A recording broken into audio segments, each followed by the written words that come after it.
the original ladies of Read, Watch, and Wine. I am Rhea, Treva, and Lynn. And we are here to bring to you our book to movie adaptation of Lessons in Chemistry, Written by Bonnie Garmus. Garmus. Garmus. But We're saying it the best way you can. Today is not my day. Before we get started, we are drinking, or actually not started yet, but decided to share with y'all, Tolosa wine. It is a Syrah, and it's from like 2018. I've had a bottle before. This is like in my storage one that I'm going to drink later. But yes, it's a very good wine. It's more dry than sweet, so it's more on the scale of Lynn, not distillation. Or the book came out in 2022, and just as we've talked about a quick year later, it was adapted by Apple TV in 2023. That's amazing. So that means that Apple TV got like a pre-read. Yeah. It had to have. Yeah. And before it was even published. But so, I mean, we're going to talk about the book now? Yeah. So whose pick was this? Yours, Lynn? I think it was Lynn. So it was a recommendation from my best friend, and then she was like, it's a book series or a series, you got to watch it. And I was like, well, I guess we're going to watch it. So yes, it's my recommendation. It was such a cute book. I read this book, so I feel like I finished it in maybe 2 days. It was so good. I couldn't put it down. I couldn't stop, going through it. I enjoyed the book. It was based like in the 1950s. Yes. Mm-hmm. Yeah. It took me a little while to like kind of grasp. And I think as soon as I figured out that the dog 630 was narrating his side of his point of view, got me hooked. And I was so like, funny. Yes, I am listening to a dog narrate this. I love this. And so after that, it was a page turner after that for me. Yeah. I love the quirkiness of, what was the main character's name? I can't remember her name. Elizabeth. The quirkiness of her. Zott. Her personality. Just all the dynamics in the book. It just hits so many different things as it relates to women's rights, how women are treated in the workplace, equal pay, everything that I feel like, even though this was based in the 50s, we're having these same discussions right now. Yep. Yeah, and they try to bring us back to the 50s. Right. So it just resonated so well with me. I couldn't put it down because it's to think about the fact that, well over 50 years ago, we were having these same exact struggles and discussions that are continuing today. 70 years, and we're still... Right. Still same conversation. Like conversations. Yeah. Yeah. So anyway, it was the timing of this story was so perfect. I think that's too why probably Apple's like, we got to hit it now, because it was perfect for the times. And just, I don't mean to skip a little bit about like the author's issues, but just also knowing the inspiration behind the book, why she came up with this, she added this story, I guess, to her own story. It hit home, especially, if you're somebody who's ever worked in an environment where you're just completely disrespected all the time because you're a woman. And for us specifically discredited as not just a woman, but also as a Black woman. And anyway, I'm going to end up going too deep into my own personal stuff. Two strikes, Black and woman. Well, I'm just saying, lesbian or transgender on top of it. Or single mother. Or just attractive. Right. I was told in college that I couldn't go for a certain career because I was too attractive and it would be distracting. And I was like, what? Did you just say to me? Oh, yeah. Blah, blah, blah, blah, blah, blah. Anyways, finish going. That's what I said. Rabbit hole. I don't want to head down that rabbit hole. I just don't want to do it. And continue. But I thought it was so well written. And, as I constantly do, I really felt like I was in the storyline. I was there every moment. What do you always say to you? Like the details in the book, they weren't so over the top, but it was enough that I could feel like I was actually in that storyline. Oh, that's not new. Well, I said like I usually do. I was going to say, you're in every single character. You became Zott in the book? I became Zott in the book. But I feel like with her being so scientifically driven, like her mindset and her lifestyle, if the author didn't give us the level of detail that she gave, it would have kind of fallen short. But because knowing their characters and how detail oriented they were, let alone in a lab, but in their everyday life, it made complete sense to give so much detail. Well, detail me out. I love it. I love detail. So I'm never going to complain about that. But I noticed as Elizabeth kept like kind of not rambling, but like going on a tangent about random subjects, I kind of realized that I do that to you. But you see, it doesn't fall on deaf ears. It didn't for her. When she needs to just be talking about baking soda, but she goes into something acid, blah, blah, blah, blah. The So I'm just like, what? I don't care. Is it baking soda or not? But it's cool because everybody was learning something. Like, to me, that was like. Lynn saw herself in that character. I literally did. And when anybody asks a question about like anatomy and I just start going into this rabbit hole of things that you really don't need to know and I need to put into layman's terms, I forget.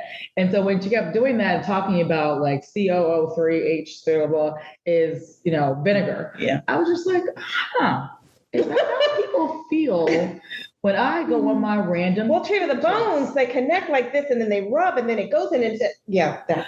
I was just like, oh, you bend your knee. Bend your knee. That's it. Bend the knee. I was just. But it's cool. I feel like I always learn. I feel like though people like that, what I thought was cool about it is how she was using all of the terms, but breaking it down in ways that people could understand. Yeah. So perfect she inspired teacher. So many women in the audience. Like, I don't know. I absolutely love this book. And I didn't know anything about it. I didn't read up about it. I just sort of started reading it cold turkey. I didn't read the back jacket or anything. I try not to do that. I don't do it either. I was pleasantly surprised because I had no idea what Lessons in Chemistry was going to be about. And it was a perfect title, perfect book, and it was just so appropriate for right now. So thank you, Lynn, for this pick. Thank you, Michael, for recommending it because she was pressing me left and right. You gotta read it. You gotta read it. And I was like, I will. And then we did. Yeah. I mean, the only thing that drove me crazy was just the end. I'm like, God dang it. I just needed it to wrap up in a nice bow. And I was just like, oh. But it couldn't have wrapped up in the bow because the guy passed away. Well, that's my point. Yeah. I would have loved for him not to have died. Man. I don't mind that he died, but could he have just found out one good thing? Just one thing? About his childhood or I feel he was just like beat down every chance he got. And then he still, as a man, in the 50s, still was getting like the short end of the stick. And then to die the way he did, it was just like, man, can you win it all? Yeah. But and also how he supported Elizabeth. Oh my God. And even in the book, it was so tangible that he was like a man, even of his own time. He admitted that he was not immature. What were we looking for? He was cool. He was naive. Yes, and I guess ignorant of some topics. And after he ended up, especially like I guess not to jump into the adaptation, but you can visibly see when she got uncomfortable when he like closed the door and things like that. So like that whole scene, I feel like a lot of men that do and their intentions are good. They want to help and be in a safe space for women, but they don't know how to be. Yeah. And I think that's how Calvin was for her. Like he wanted to be her safe space, but it was like, I have no idea what I'm doing. So sorry, I'll learn, I'll do better. I won't do it again, but I got to learn. I love that. And I love that he wasn't threatened by her brilliance. Yes. He was such a science freak that he was like, I mean, they were laying in bed figuring out calculations and it was not threatened. Like she was an equal to him and he saw her as an equal. And I love that so much, especially for that period of time. And they thrived off of each other. Like that was just so cool. That was so cool. Yeah. And, her cooking, it's funny. You think about how people see things so differently. Like she literally saw cooking as a science and that's why she was so good at it. Although that's probably why she was very anal about how things taste and how they should taste and da-da-da-da. 79 lasagnas later. Oh my God. I was just like, and then why does food always taste so much? But it was a lasagna when he said, wasn't no lasagna when he was like, the food, why does things taste better? And she goes into telling you the science behind why things taste better with the water. Oh, you mean leftovers? Yeah, leftovers taste better than that chicken pot pie. It's like the next day how it like emulsifies and like yeah, all the stuff mixed together. Yeah, I call myself. I was like, no, it's fine. It's fine. Or even just cooking an egg on the stove or whatever you're doing, and if you do it too high temperature, how the water evaporates and then it messes up. Like I'm like blown away. But if you actually were to learn to cook in the manner that she was teaching it, you would be a much better chef. Like you would know what happens to salt. Yeah, you would know what happens, so you know what really, and you know how to correct it, right? Because sometimes I'm like, if I mess up and I'm like, oh, this is, but really, if I had known something to do to fix it, I could have fixed it. Yeah. Anyway, unless you burn it to a crisp. Well, okay, let's move into the adaptation. Okay. I'm just gonna say that there was a lot of disappointments in the adaptation for me. And the one thing, I mean, there's a lot of things, but the one thing that I have to mention that made me so angry is the change of the neighbor in her role and like with the husband beating her and all of this stuff because he beat her in the book. Harriet. Oh, I'm sorry. Yes. In the book. Sorry. I thought we were talking about, yes, I got back. So in the book, the neighbor, I guess I should be more clear, that in the book, the neighbor who she became really good friends with, she was also struggling with personal issues, as in she needed to leave her husband because he was beating her. And it's abusive. It's very abusive. And unattentive, never want to be around her. Yeah. Yes. And so she gave her a line, and I can't remember. Yeah, the line that she supposedly, you need a moment, you need to learn to take a moment to yourself. Yes. Her neighbor gave her that line, and then that is how she closed out every show. Children, set the table. Mom needs a moment to herself, or so whatever yes, it is. That was it. Perfect. That is what she said at the end of every episode to set the table. Which she still said in the movie, but it had no connection to anything because they changed the entire character of the neighbor, who of course didn't feed her that line, which to me was so meaningful. She took it from the kids in the store acting so crazy. And she's like, oh, I just wish I could have a moment to myself. That's where she got that line from. Yeah, but remember the neighbor, didn't the neighbor tell her something like, you have to take a moment to yourself? Yeah, I'm saying in the book, that's how she got it. But in the movie, it really came from her watching the kids act so crazy. Oh, right. Yeah. I wish they wouldn't have changed that because the fact that she said that at the end of every episode, the neighbor was watching. She knew she gave her that line. Like, I just felt like it was a connection, a bond between these two women that just made their relationship so much more powerful for me. And don't get me wrong, I love the fact that they incorporated the civil rights movement in there with this other neighbor and made her Black. But I don't like the way that they changed the storyline. So I'm not happy with it. It also really, to me, the way that Calvin's mind was in the book, how I took it, like he was kind of off and didn't necessarily know he was off, but he wasn't like friendly with people as much. And then in the movie, like to me, the Calvin from the book would never have even been over there having conversations with the Harriet from the movie. The Harriet's kids. Yeah, you're right. All the above. All of them. Like he just wasn't that type of person. Awkward. He was very socially awkward. So it didn't mix. It just threw me so bad. And then also a lot of things that happened in the movie happened when, what was the little girl's name? Mad? Yes. When Mad got old, like in the movie, things happened when she got older, some things she was too little to even know. So some of those events, I can't think of them off the top of my head because of course I left my notes at home. Then the little girl was too young to know? Yeah. Some of the events just didn't make sense to me. And even it was a scene about the coffee that confused me too. And I was like, how did we get here? And then she was making coffee in the lab. She was making coffee in the lab, but it was like how she came up with it. Oh, the priest. The whole priest thing kind of threw me a little bit too. Yeah. Like, because they kind of changed that storyline and how him and Mad ended up kind of coming together. And then what was her name? What's her name from the HR department? Mm-hmm.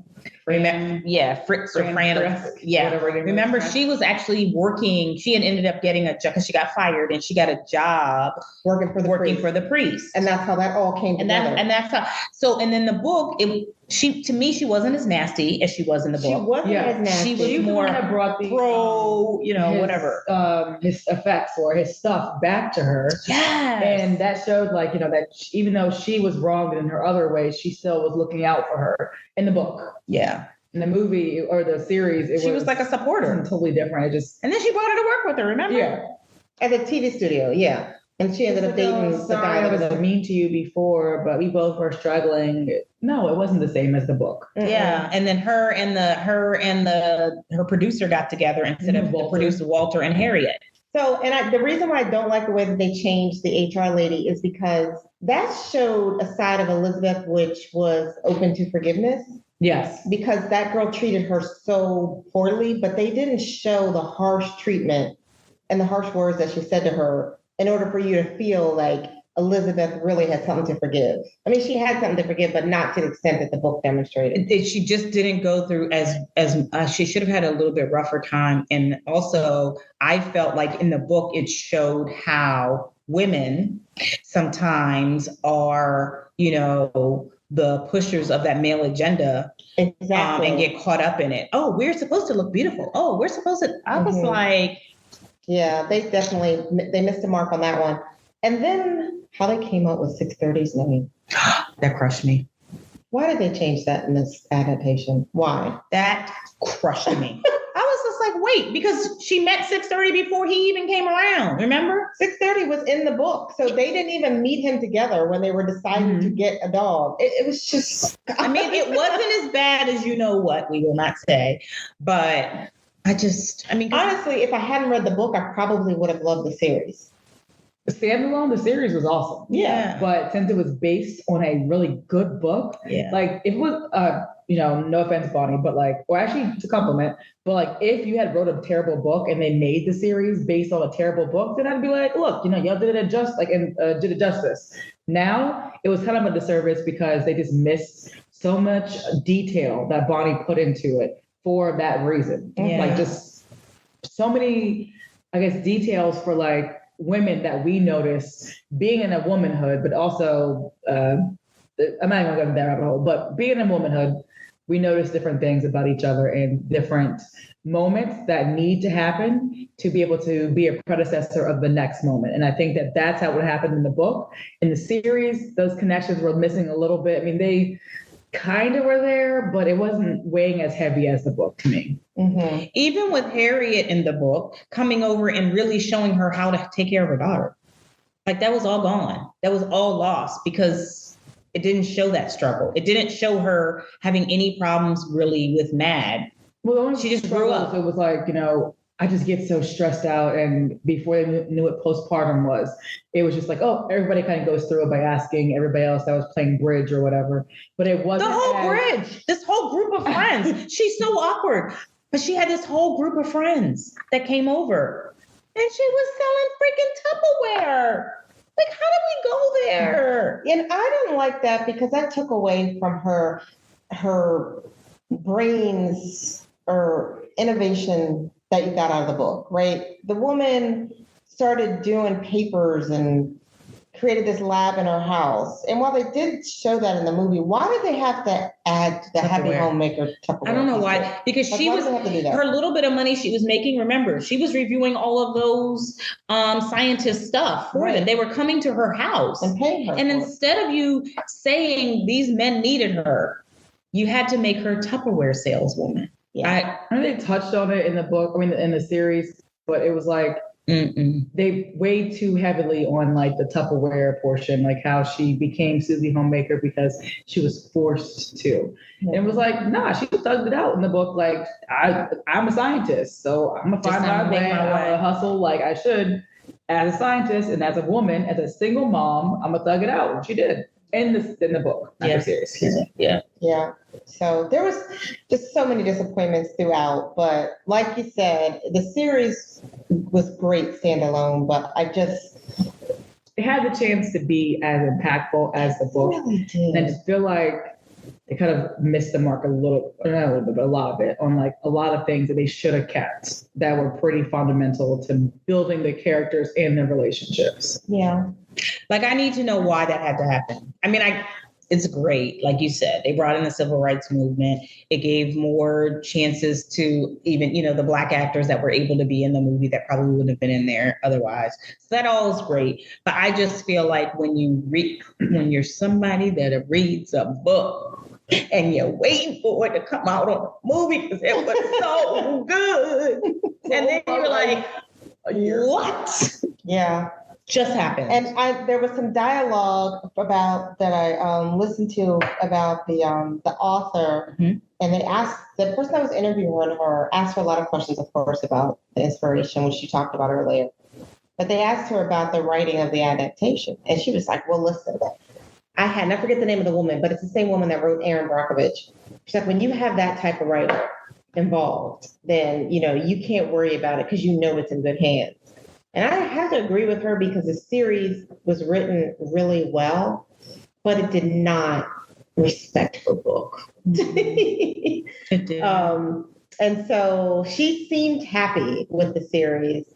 But I think it's similar to the things we've heard from other people, other writers. Kind of when you sell it, there's really not much you can do about it. You don't really have a lot to say in how the series is written, but I just don't get, you literally have the blueprints to make the series great. Mm-hmm. I'm not saying it wasn't great. I'm just saying a person literally wrote down step by step for what you could do to make it great. The book clearly was a bestseller. Clearly you jumped on an Apple TV to make it a series. Why not just follow what's written? Right. And it would have still been a phenomenal book. And then if you wanted to make something similar or something, I don't know, you could have come up with something that says, loosely based. Well, they could have just had season 2 and just explored other things that they wanted to explore. Yeah. Or even just keep it based on the book, and then season 2 kind of evolve it to involve more of the civil rights aspect. Mm-hmm. Yeah. Because that in the series is actually pretty hard to watch. As they were sitting there and then the police were dragging them to the cars and beating them, that was excruciating to watch. Yeah, but at the same time, I just feel like, was that necessary to bring to this level of this book? No, but I'm not hating that they did, but it's you could have spent a lot of that effort on other things that were already in the book. Right. You don't have to bring in every single civil rights violation in a movie that is really talking about civil rights violations for women, but you don't have to bring in every aspect of it. And I know it sounds weird for a Black person to say that, but I just feel like if they would have focused on all of the issues that woman dealt with in her life that were vividly described in that book, they didn't have to bring in that aspect. And I think you're absolutely right, Lynn. Season 2 could have showed her connection with the civil rights movement because they did talk. The fact that they were going to put a highway in their neighborhood, we know that happened to Black neighborhoods all over the world. Still does. And the redlining and all this other thing, all these things happen. And so it's nice to kind of see it. But if you couldn't do that without taking away from the storyline, I just don't think it was worth it in an adaptation. I think the good thing that it does show, or did show, which we all know because we lived through it, is how different races are oblivious to what's going on. I mean, they lived on the street. Mm-hmm. And he even in the book, Calvin had no idea about anything. No. Although that's a piece that I didn't get in the movie, not the book. She was the only one fighting for the street, but if Calvin lived on that street, why didn't he know?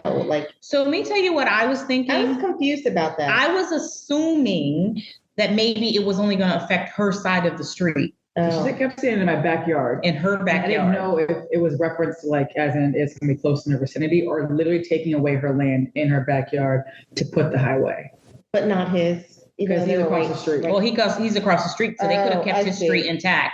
That I was trying to get around that in my head, and honestly, I thought, because this whole weird storyline came in, that they were gonna say something about the danger of the street, and that's why Calvin got hit.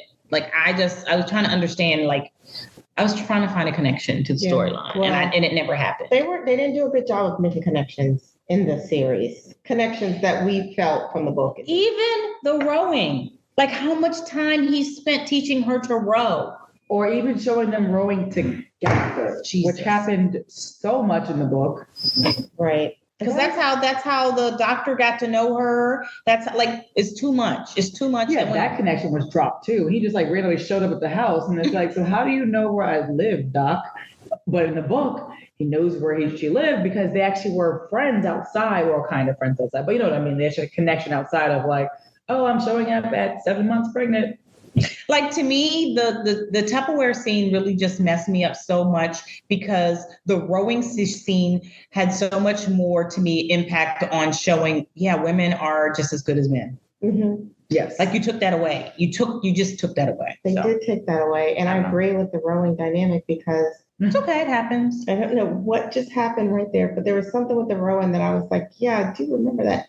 That made me feel, when she was having a hard time with it. But as soon as she took it back to the science, she started doing the balancing act of doing the calculations, she got it immediately. And so that was just another way of showing like how obsessed this woman was with science. And how differently people learn. Like, I think, okay, now another rabbit hole. But like, for me, I think it really has a lot to do with even school systems. Like, there has to be some recognition of how differently people learn, and we have to be able to find a way to accommodate that. But anyway, do y'all want to get into the cast? I did not notice how tiny Brie Larson is. Like, I was like, is she sick? Because there were some scenes where I swear she just looked like you could just she was like sitting up and walk, and I was like, just wow. And to think that like the camera adds 10 pounds, like it looked kind of awkward in some scenes, right? Because that time in the 50s, like, you know, they were, you know, doing little twists and stuff like that, trying to lose weight and figure out like instead of running. But like, I get like the ideal iconic look then was to be thin, but she was thin. But she did a great job. I think that her actions, her mannerisms, and to keep her face very neutral was like pretty spot on. Yeah, it was really, really good. But that also was another scene that they messed up for me too. On like, they didn't go into how she needed to look smaller, and she had some of the scenes on the set bothered me too. Like, because they changed a lot of things on the set of her show, 60, whatever, 6. Separate 6. There you go, Separate 6. Who else in the cast? I love Calvin though. I think that was a great. Oh my gosh, Calvin was perfect. For Calvin, of course, I love 6:30. Yes. And I actually like the character that the person that played her daughter. She was really good too. She was really good. She was really good. And I mean, I like Harriet and the whole family. It just, you know, it didn't line up. They were good for what they were hired to do, but it just didn't line up with the story. So that's what just kind of threw me. I don't think anybody else. Walter's, the actor who played Walter, Kevin Sussman. I loved him from Big Bang Theory. So seeing him as he used to be Stuart, the comic book owner, store, whatever, and then seeing him on this, I loved when he popped up. I was just like, Stuart's here. Yeah, that was an awesome selection. Like, he nailed that character. He nailed that character. He did a great job. And I honestly even liked the pastor that sort of was helping them out. I liked him. Yeah, I like the fact that they made a diverse role for him, and young. Yeah, I like that. That way he can try to like connect and see more than just, you know, what he's learned through life. It was like, you know, not everybody thinks like me, but I'm still gonna try to connect with you as being a person. Yeah, that's all. His mom, what was his mom's name? I can't even think of her name. Parker. Calvin's mom? Yeah. Avery Parker. She was even. I did love how they portrayed that, you know, connection and how she wanted to meet, and she took her to the different places. I mean, I thought that was nice in the movie too, but still, same thing. That was warm and fuzzy for me, the way that she definitely is going to be in her granddaughter's life. Yeah. And, you know, the closest thing and then they gave us the backstory on his father, why they weren't together. So I appreciated that. Yeah. But I agree. She was good. So we want to rate? Ready to vote? Yes. I guess I'll start. Go ahead. I had many different things about the changes. As a whole, I think that they still stuck with the majority of what they should have at least put out. So I'll give it a long day's work. I'm giving it a long day's work because I'm okay. I'm going to make it through. It wasn't as bad as the other movie we're not going to mention.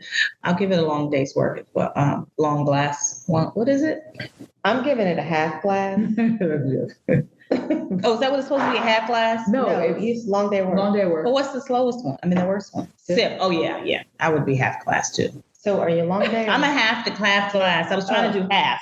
Oh, okay. I'm doing half glass because I feel like the things that were taken out took away the power of the woman. And we need it. And I needed that in my life because I loved this book. So even though it's not getting a full bottle of wine, I have to say that the book is phenomenal and the series is good.